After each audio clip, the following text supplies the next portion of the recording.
퀘이커 교도는 신비주의적인 경향을 띠고 있었어요. 그리고 기성교회들에 대해서 비판적인 입장이었기 때문에 부정적으로 보는 시각이 굉장히 많이 있습니다.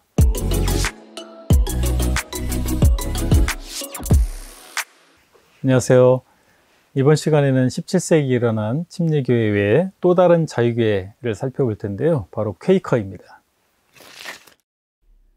퀘이커요? 처음 듣네요.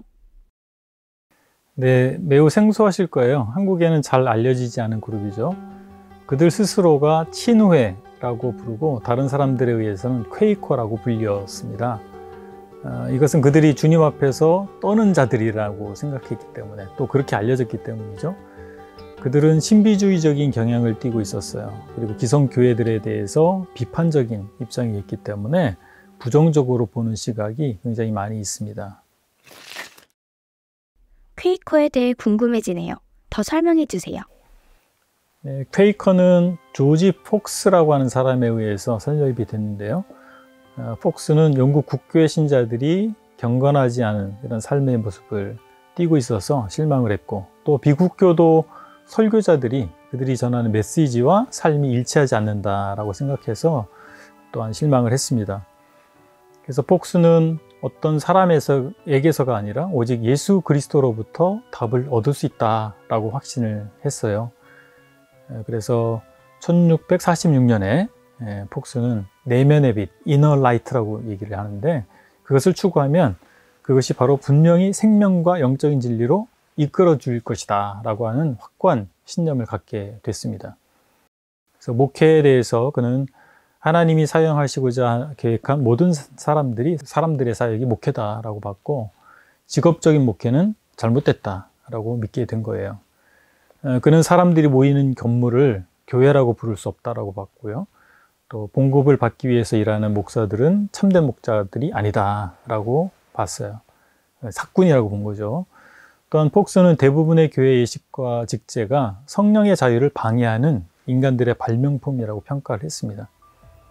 이러자 이제 폭스를 따르는 무리들이 생겼는데, 그들은 제도적인 종교보다는 십자가의 길에 참여해야 된다고 믿었습니다.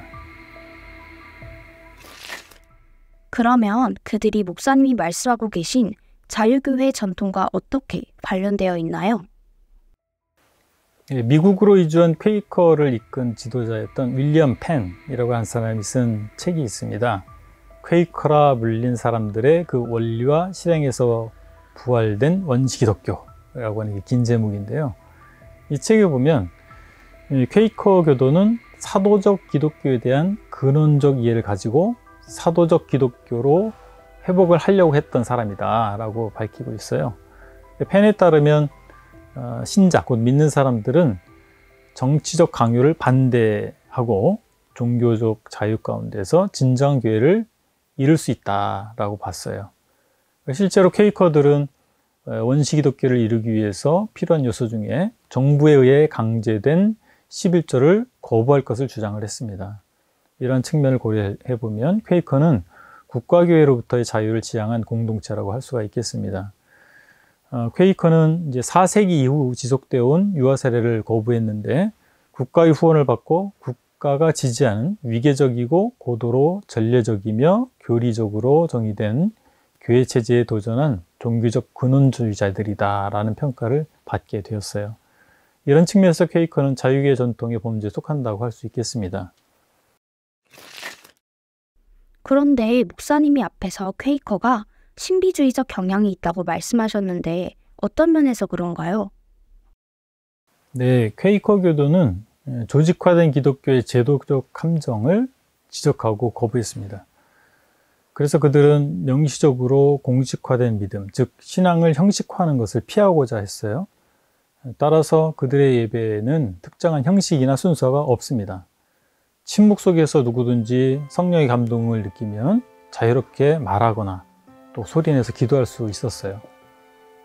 그들은 모든 공예배에서 회중 침묵을 통해서 개인적으로 그 믿음에 감동하시는 방법으로 성령 인도하심을 추구했습니다. 그들은 침례가 그리스도의 죽음이라고 하는 의미로 들어가서 그분과 더불어 생명이 새로워지는 상태로 나타남이라고 봤어요. 따라서 그들은 형식으로서의 침례식이나 침례탕이 필요 없다고 여겼습니다. 주의 만찬에 대해서도 참된 교제가 영혼의 영적인 떡, 즉 살아계신 그리스도에게 직접 참여하는 일의 것이다 라고 믿었기 때문에 만찬 예식이 필요치 않다고 생각했습니다. 또한 참된 교회의 각 지체는 하나님께 제사장이 될 수 있기 때문에 따로 목회자도 필요 없다고 주장을 했어요. 그들은 누구나 하나님의 은사를 받게 되면 사역자가 될 수 있고 또 교회가 하는 유일한 일은 이 은사를 인정하는 것이다 라고 봤습니다. 이러한 개념 안에서 퀘이커는 누구나 회중에게 주는 메시지를 선포할 자유가 있다라고 믿었어요. 그렇기 때문에 퀘이커 모임에서는 목회자와 평신도의 구분이 전혀 존재하지 않았습니다.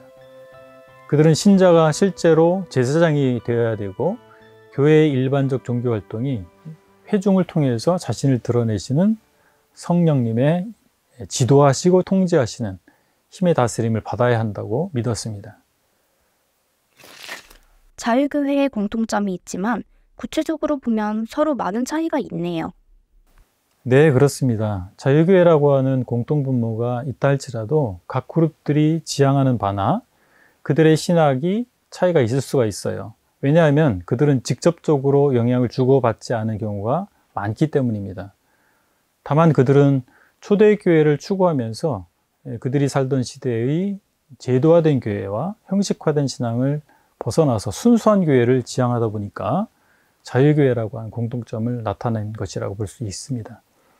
이제 이러한 운동들 중에서 이 시리즈 영상에서 살펴보고자 하는 기독교 형제단에 대해서 이제 살펴볼 차례가 됐습니다. 다음 시간에 이에 대해서 말씀드리도록 하겠습니다.